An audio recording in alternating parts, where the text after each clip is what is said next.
Good morning. Welcome back to the Southern Bible Thumper channel. Before I start reading, I just wanted to say a few words. I saw the debacle online with Angel Reese and Shaquille O'Neal. As a woman, the way that you present yourself, modesty is the best option to avoid conflict, to avoid uncomfortable situations. It would be nice if we lived in a world where you can wear whatever you want. But as a woman, you cannot determine who's going to pay attention to you. You have to remember you live in a world where the men around you may be under the influence, they may be mentally unstable, they may just be really sexually aroused easily. And you will not know until you provoke that side. Women are the weaker gender, so no matter what should be, what is that biologically we are weaker. And if a man decides to attack, yes, we have weapons, yes, we have laws,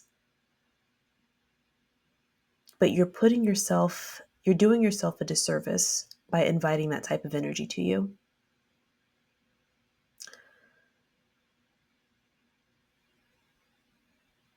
We look at men and some of the women's spaces, I just wish we would be more accountable and we would emphasize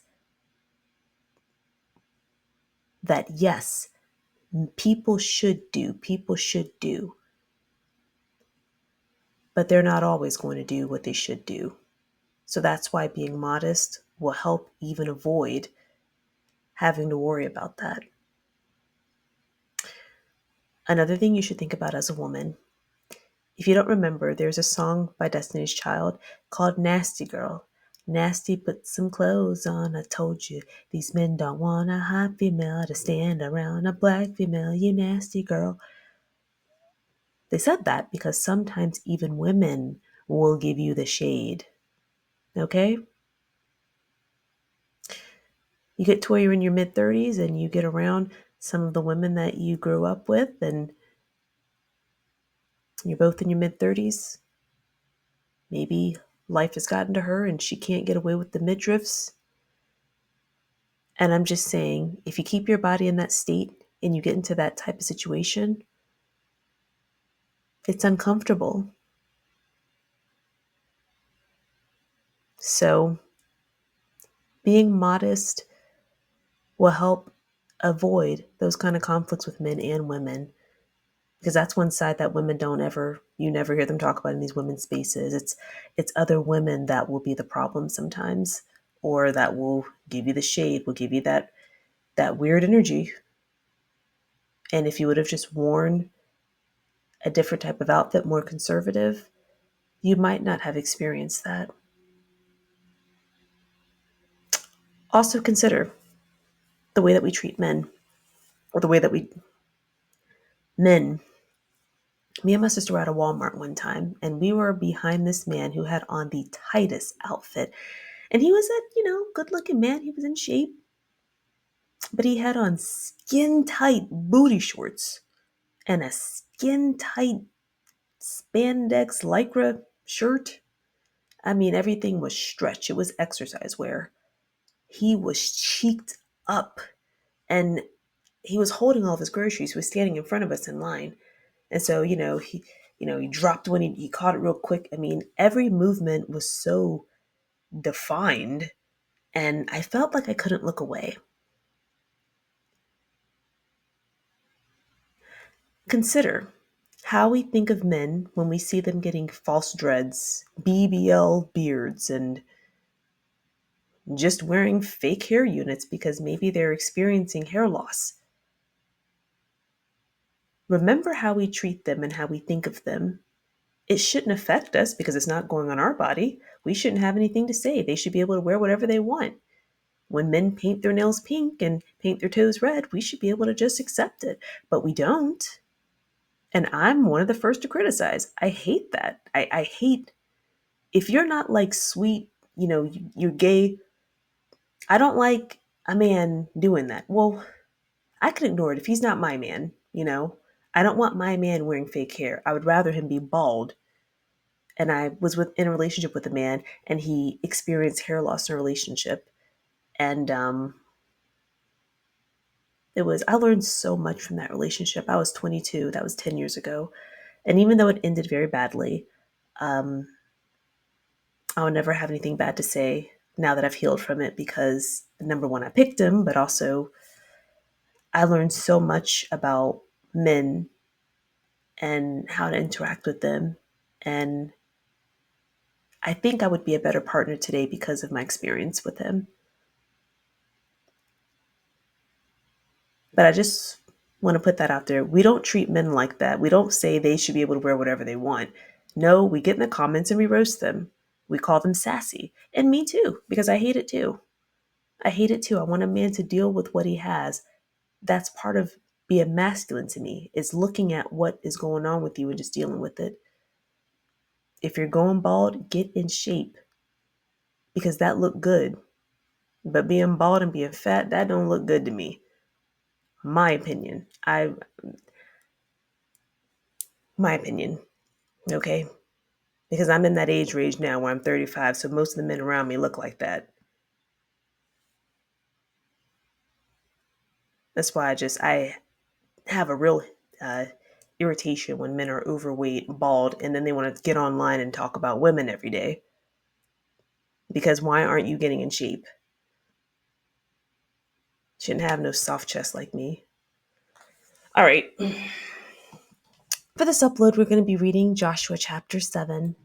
But the children of Israel committed a trespass in the accursed thing, for Achan, the son of Carmi, the son of Zabdi, the son of Zerah, of the tribe of Judah, took of the accursed thing, and the anger of the Lord was kindled against the children of Israel.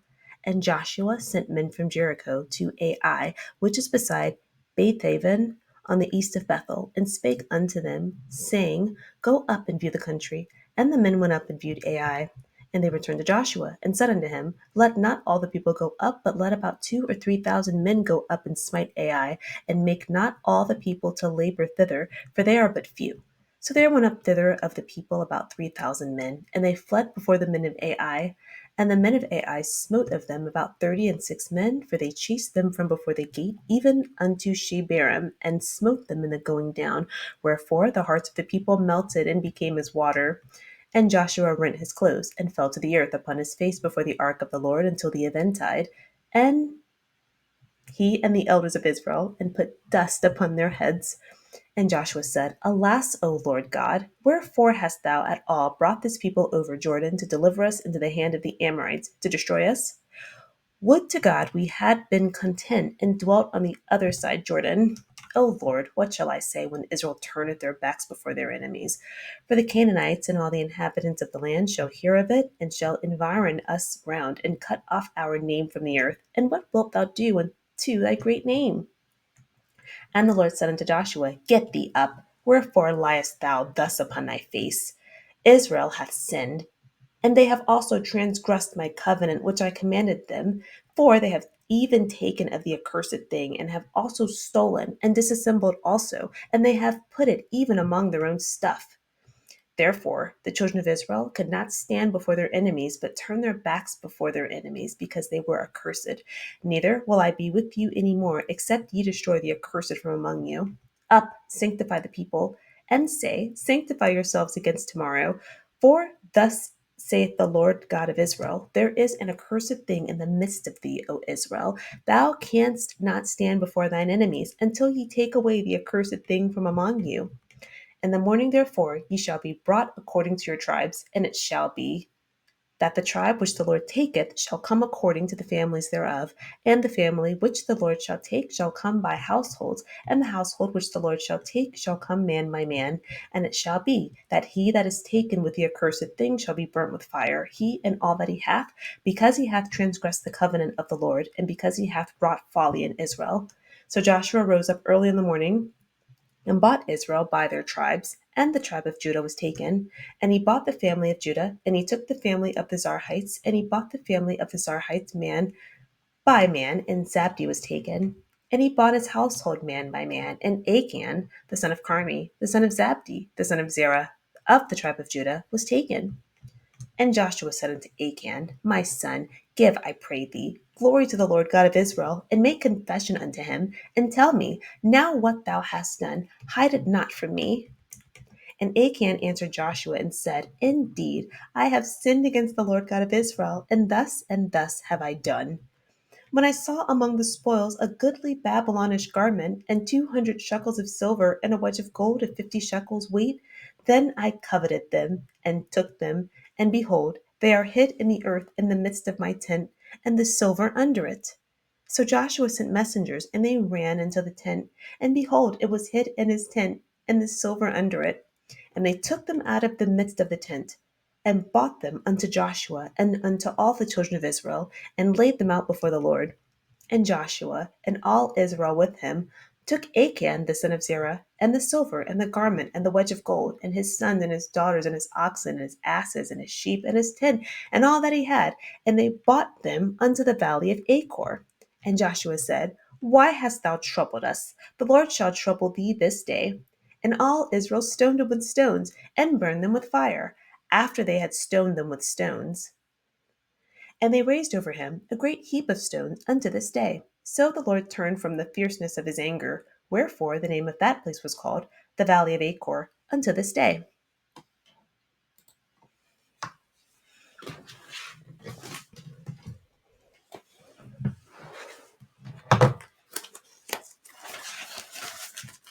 I wrote another song. I don't know, I'm not quite in the headspace for sharing it.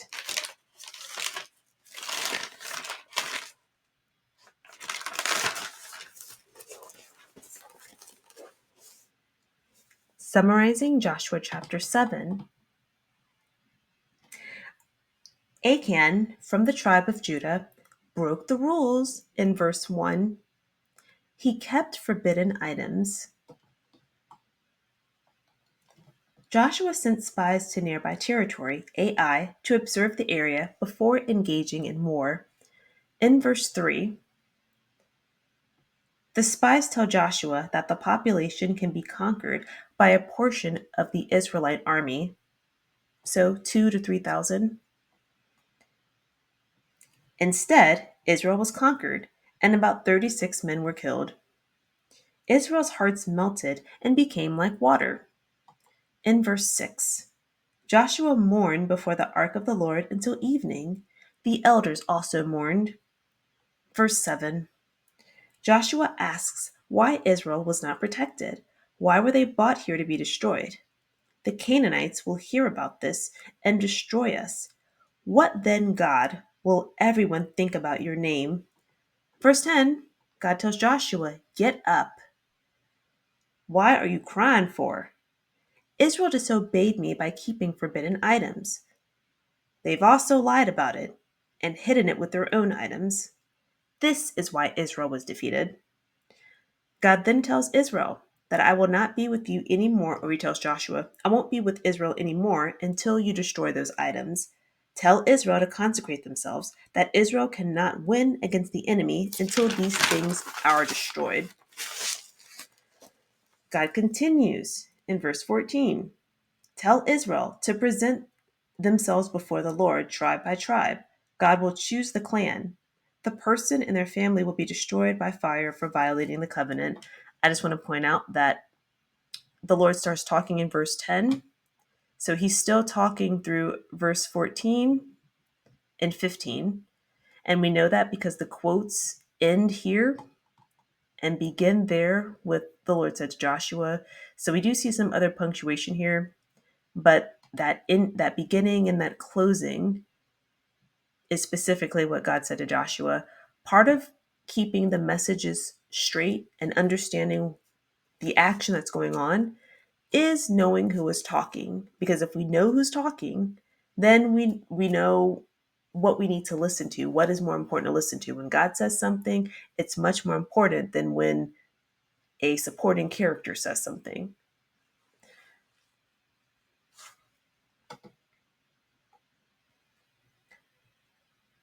So, okay, God tells him, hey, present yourselves before me, clan by clan, person by person, and then we're going to have to destroy the person who is guilty. Verse 16, Joshua rose early the next morning. He had Israel come forward.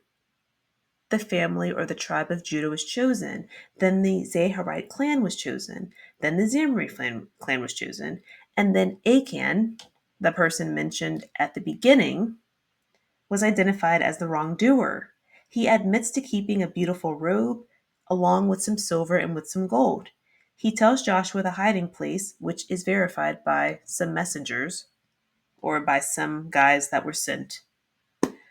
Verse 24, Joshua and Israel escorted Achan, his sons and daughters, his cattle, donkey, and sheep, and all that he had to the valley of Achor. Then Israel stoned them, then burned him and his family together.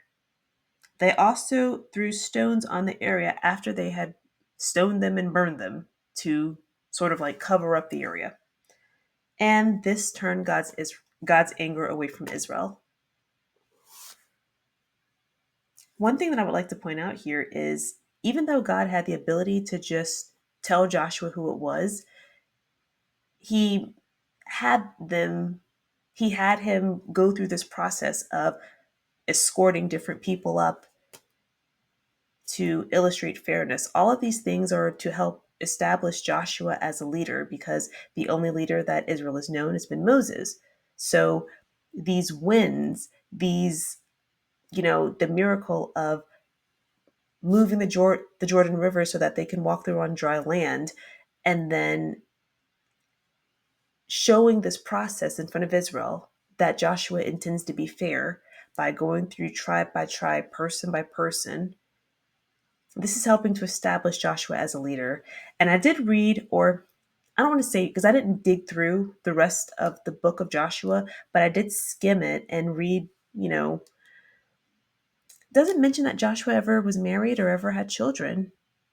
I did a Google search and it said that he married a woman, but that was in a Jewish text, and Christianity, uh, Judaism, and Islam, they're all Abrahamic religions, but in the Bible, it doesn't say anything about him being married. So maybe I'll dig through and find a little more, but it just seems like the whole book of Joshua is him just being a warmonger. Okay. Thank you so much for clicking on the video. I hope that you got something out of Joshua 7. Please like, comment, and subscribe, especially if you're another YouTuber, because most of this audience is other YouTubers. It would be nice if you would support me because I'm subscribed to you and I support you. But you know what? You do what you want. However God leads you to interact with this platform. But you're more than welcome to comment. I love you. Have a wonderful day.